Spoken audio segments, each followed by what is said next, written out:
O racionamento de água fez crescer a busca por caixas d'água no Distrito Federal. A alta procura pressionou os preços nas lojas de material de construção. Calcula-se um aumento de 35% com a nova demanda. E pior, o comércio não estava preparado. O racionamento de água pegou a população de surpresa e até mesmo as lojas de material de construção, que agora estão praticamente sem estoque de caixa d'água para vender. Nosso estoque chegou a acabar e a gente já repôs e já vendeu e a gente tem assim, visto uma demanda muito maior do que a normal, assim, cerca de 3 vezes mais do que a demanda normal. Em 3 dias, 4 dias vamos falar, depois do anúncio, a gente já vendeu mais caixas do que teria vendido em 3, 4 meses aí no mês normal. As opções são variadas e os clientes usam para tudo, não somente para instalar no telhado. Tem clientes que realmente não tinham caixa e vão passar a ter caixa instalada da forma correta, né? E tem outros que estão usando mais, comprando a caixa mais para emergência, que vão colocar ela no chão e vão usar ali com balde, com alguma coisa para atender mesmo na hora do racionamento. Mas a CAESB alerta, aqueles que já têm caixa d'água precisam tomar cuidado, pois ela pode aumentar ainda mais o consumo de água e ainda se tornar um criadouro ideal para o mosquito da dengue. A caixa d'água, para o seu uso doméstico, consumo, ela é importante. Você ter a caixa d'água preconizada pela ABNT. Agora, o uso excedente de caixa d'água em outros volumes, por exemplo, captar na chuva, é importante que essa água não seja utilizada para fins potáveis, ou seja, para beber, para cozinhar, né? E se tiver o caso de fazer um armazenamento, que mantenha ela coberta, a caixa d'água coberta, né? Esses reservatórios, exatamente para evitar o risco de proliferação de doenças tipo dengue e outros mosquitos. O problema é que o rodízio de cortes não tem data para acabar. A cada 6 dias, um grupo de cidades fica 24 horas sem água. Veja quais as 11 regiões de hoje. Nesta quinta-feira foi a vez de 11 regiões entrarem no esquema de racionamento. O corte de água afeta a parte de Águas Claras, Ceilândia, Samambaia e Núcleo Bandeirante, entre outras áreas. A interrupção começou às 8 horas da manhã e dura 24 horas. O corte no fornecimento foi autorizado no dia 10 de novembro do ano passado, mas ainda não havia sido implementado. Agora não tem data prevista para terminar. A lista completa de cidades e dias de racionamento na capital está no site caesb.df.gov.br. E a questão é essa, sem previsão para terminar o racionamento. Pois é, olha, a informação nova que nós temos é que a CAESB vai finalmente, depois de mais de 60 anos, vai finalmente retirar água do Lago Paranoá para ajudar no abastecimento da água que chega às nossas torneiras. O problema é que todo o sistema que tem que ser construído e montado para captação dessa água, que vai tirar cerca de 2.100 litros por segundo do Lago Paranoá, isso vai nos custar 480 milhões de reais. Não tem dinheiro, mas tem projeto e o GDF está atrás dessa grana para ver se começa as obras o quanto antes. E o Distrito Federal já registrou 79 casos suspeitos de dengue, mas nas 2 primeiras semanas de janeiro ainda não houve da forma mais grave a dengue hemorrágica. As regiões mais preocupantes são Gama, Planaltina, Sobradinho e juntos elas concentram 40% do total de casos. No ano passado, quase 20 mil pessoas tiveram a doença transmitidas pelo Aedes aegypti. E o mosquito que também transmite a zika e a chikungunya virou o vilão de mais uma doença, febre amarela. 4 mortes foram confirmadas nos estados de Rio de Janeiro e Bahia e 53 estão sendo investigadas em Minas Gerais. O medo que o surto se alastre levou o Ministério da Saúde a intensificar a vacinação, inclusive aqui no DF. Os detalhes quem traz ao vivo é a Renata Dourado.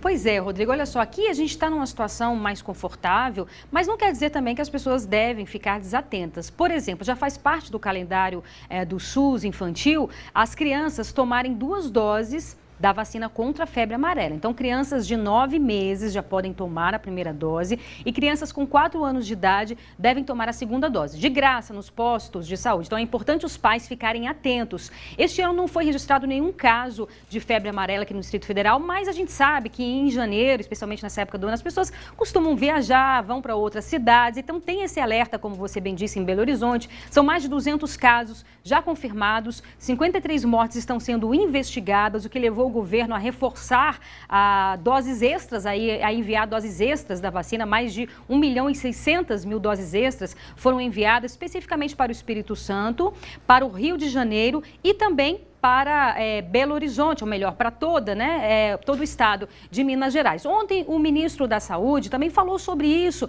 sobre esse cuidado que as pessoas devem ter. Claro, não é preciso criar pânico, mas todo cuidado, ainda mais nessa época, é realmente muito importante. Vamos ouvir o que o ministro Ricardo Barros falou sobre isso ontem.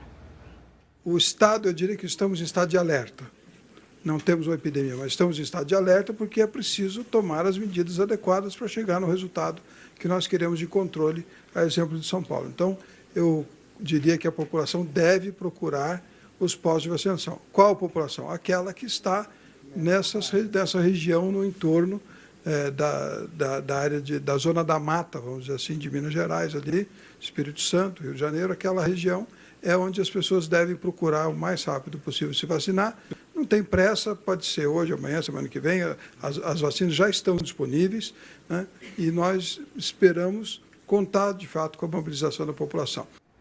Então, como nós falamos aqui, a vacina, ela pode ser tomada nos postos de saúde de forma gratuita. Então, as crianças, só relembrando, 9 meses, 4 anos de idade. Os adultos, Rodrigo, a recomendação é que tomem aí a vacina, se imunizem a cada 10 anos. Então, também podem procurar os postos de saúde com relação a isso. Os sintomas são, além da febre, obviamente, pelo nome febre amarela, exatamente é um dos sintomas da febre. E também, a pessoa costuma ficar com a pele um pouco amarelada, os olhos também amarelados.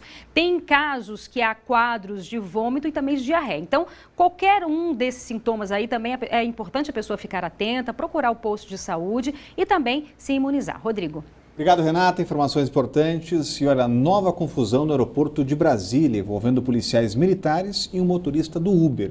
Uma mulher identificada como Jéssica Ferreira bateu boca com PMs e foi detida por desacato.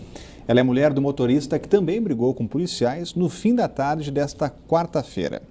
A confusão teria começado depois que a PM tentou multar motoristas do Uber que esperavam clientes no estacionamento do aeroporto JK. A ação da polícia foi gravada. Houve muito bate-boca. Aí, ó, polícia batendo no trabalhador aí, ó. Polícia batendo no trabalhador por causa de estacionamento. É possível ver o momento em que um dos PMs usa spray de pimenta e tenta evitar a filmagem. A discussão continua. Aqui, ó, policial batendo em Uber como se a gente fosse os animais. Entra, Rodrigo! Você não é vagabundo não, Rodrigo! A briga só terminou quando a PM deu a voz de prisão para um dos motoristas, por desacato à autoridade. O homem foi levado para a delegacia. Em nota, a Polícia Militar esclareceu que o Batalhão de Policiamento de Trânsito foi chamado até o local depois de receber denúncias de estacionamento irregular. E os militares foram ofendidos pelos motoristas com palavras de baixo calão. O motorista foi levado para a delegacia. Nossa produção entrou em contato com a empresa, mas sem posicionamento até agora. Já em relação à briga desta manhã, a PM se limitou a dizer que o policiamento foi reforçado para preservar a ordem no entorno do aeroporto, mas a situação continua tensa por lá. Olha, o que ficou claro aí mesmo nesse conflito de ontem é que a polícia perdeu o controle, os policiais perderam o controle, né? Absolutamente, né? Eles que partiram para a agressão nitidamente. Um deles chegou a ser contido pelo colega, um dos policiais.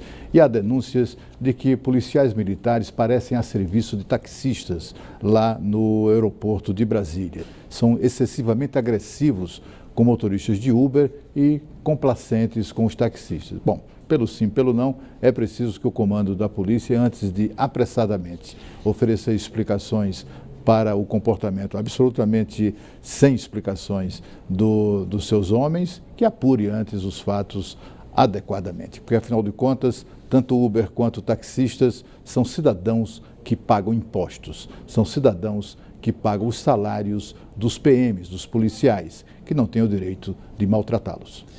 Um pedreiro foi morto a tiros no fim da manhã. Um homem ainda não identificado entrou na obra onde o profissional trabalhava e atirou nele 3 vezes.